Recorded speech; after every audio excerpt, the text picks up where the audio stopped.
pang par fin tlang marona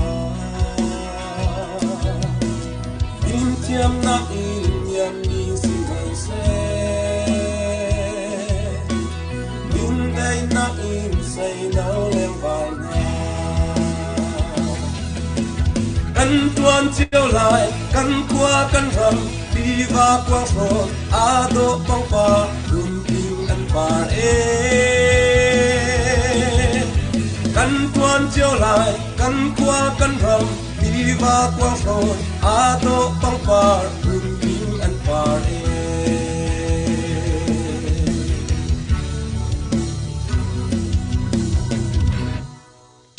kan ram cha a pang par do kan si na fin thiam na chu kan ni tu cha a rol rem nak le dot na ku pau se lung rol te in ngai lai kan pan ya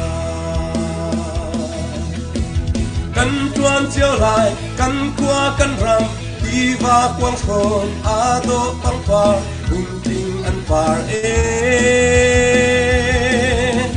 kan tuan chiao lai kan qua kan ram đi va quang ron a do pang par kun ting an par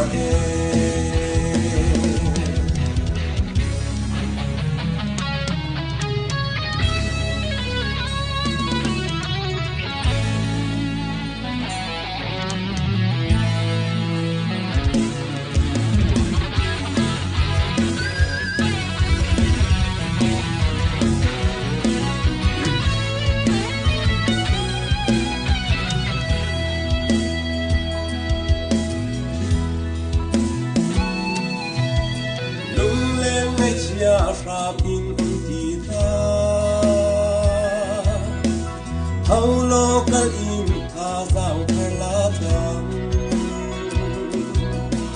nuat nak lam pi kan lai mi kun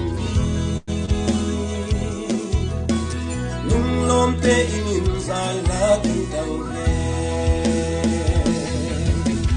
kan tuan chiao lai kan qua kan ram đi va quang ron a do pang par kun ting an par kan tuan chiao lai kan qua kan ram đi va quang ron a do pang par kun ting an par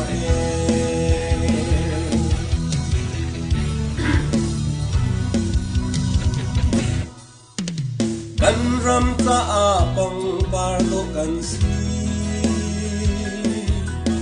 na fin tiam na tu kan ni tu za a rol rem nak le dot na bu tau se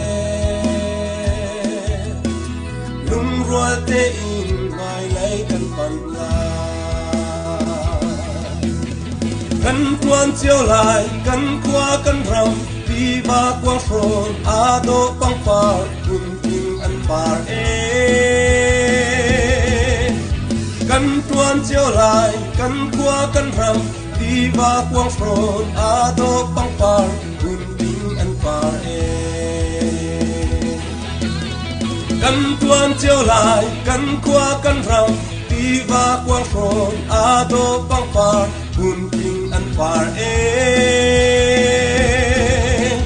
kan tuan chiao lai kan qua kan ram đi va quang ron a do pang par kun ting an par